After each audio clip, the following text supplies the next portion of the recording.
Hey, what's going on? DRL here with some Marvel Snap. We're going to be breaking down the Thanos deck. Now, spoiler alert, this deck does not have Quinjet. I know Quinjet is like one of the meta cards to use with Thanos, but I just don't have that card yet.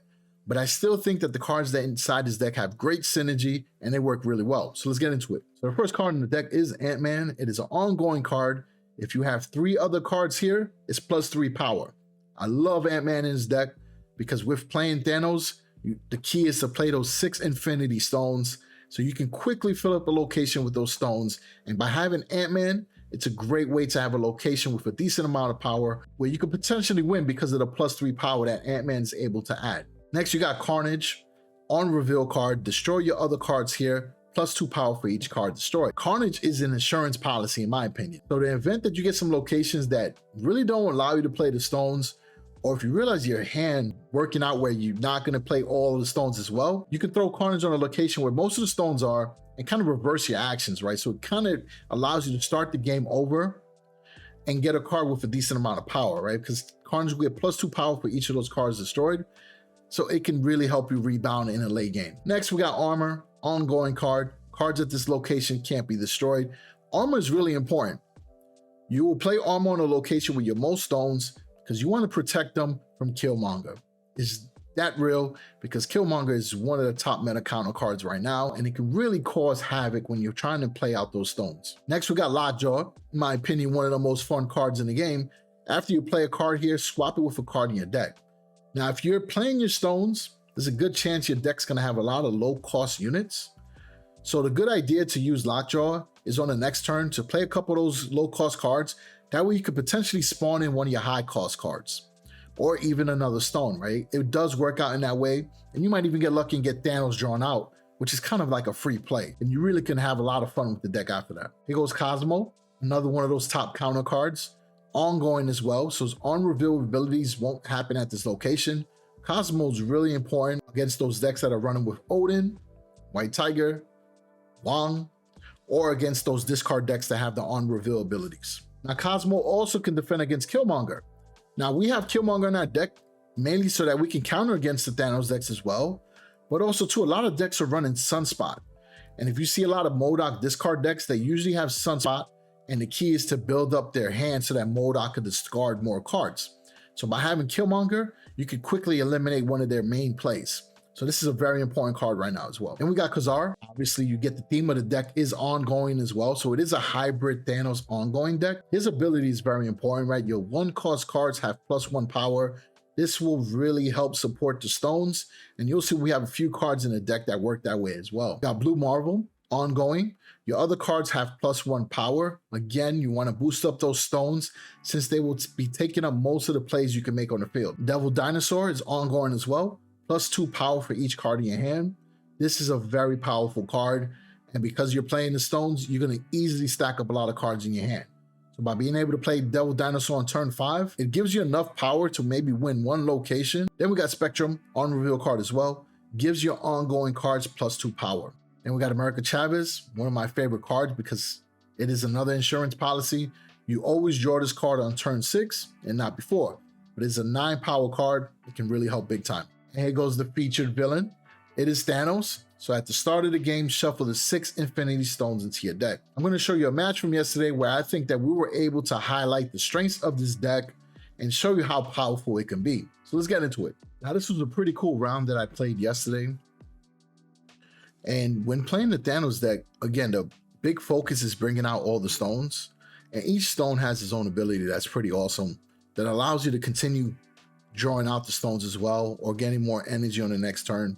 And there's even one card that functions very similar to Scarlet Witch. So it allows you to reset a location. So that's really what we're doing here. We're throwing out the stones. Now, typically, Ant-Man is a good play to make when you're playing a location with multiple stones because he will get that buff when there's 4 cards on the lane. So that's one way to take control of one location. The point total is not as high as you would expect to win a location, but if you do get the stone that has the +3 power, it makes it fairly decent where you got a chance to win it. And then the other 2 locations, is very important to have locations that will still allow you to play the rest of your cards.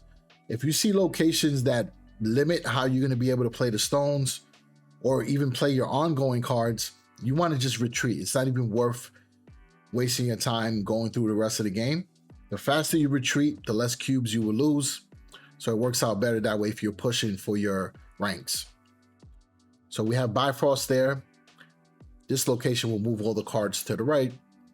We want to fill it up and see exactly how we're going to play this hand. Now they use Storm, which flooded the third location. That immediately is a red flag because you don't want to lose any of your locations while playing with the Thanos deck, because there's 6 stones that you have to throw out, but you still have to be able to support those cards with plays that will allow you to get more points for the location, boost up those cards, like if you're playing your Blue Marvel, Spectrum, Khazar, or if you're going to play Devil Dinosaur, you need a lot of cards in your hand. But eventually you will be playing those cards. So we're going to play Reality Stone on flooding. This is going to reverse the effect that Storm did, and we will create a location that hopefully will be better for us. Now, the reason why I like Lockjaw in this deck is because it allows you to be able to play another card that will help you. So as soon as you throw down Lockjaw, the second card you play will be swapped out with another card in your deck. You can see how that will work out because you can easily spawn out another stone, or you can spawn out one of your higher cost units, which will be basically like a free play. So since Deadpool was a low cost card, I could spawn him out and bring him in something that's much better, in which our case was Thanos. So it worked out perfectly because we have all 6 stones on the field. So because of that, Thanos get an extra 10 power. So he went from 11 power to 21. So you see how massive that is? It almost guarantees you a lane.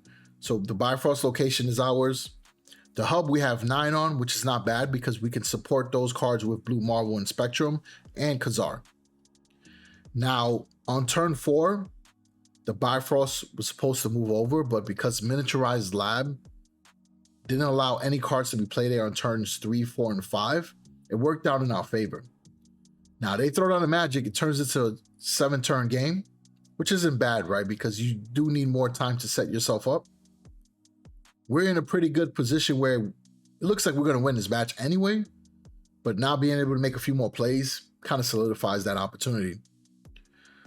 So right here, we're looking at Blue Marvel or possibly Devil Dinosaur, right? Blue Marvel is the easiest play because it will give all your cards a boost, but Devil Dinosaur will get a lot of power because of the amount of cards in my hand. But ultimately, we did go with Devil Dinosaur because it gives us a strong chance to win that third location. We already have the second location on lock because they only have 5 on that lane. The only other card that can really play that might scare me would be like an Infinite or any of those cards that get stronger when more cards are discarded. So it goes to Devil Dinosaur. Now that Gambit scared the crap out of me because if it would have taken out my Thanos, the game would have been over. But luckily it didn't. Ironheart was able to give the cards a boost, but it wasn't enough. It really wasn't. Now this play here, I could play America Chavez, right? That 9 power is very helpful and would help me lock down the third location for sure. Or we could just play the cards that will boost up the stones, you know, in other low cost units. We're going to snap because I feel pretty good about winning this match as well. Now I'll go with Deadpool since I have enough energy to play Blue Marvel and Deadpool. Devil Dinosaur loses a little bit of power, but we're still able to boost everybody else up. Now they play Odin. That worries me a lot, right? Especially if they have like Ironheart, but it worries me more if they have White Tiger. They don't have White Tiger in this play. So we were able to do enough to win the locations. The first one was a tie, but again, because of Thanos, we won the second location and Devil Dinosaur helped us win the third one. So I think this was a great match where I was able to show exactly how to play all the stones and how to use all your other cards to support the lanes that were filled with stones.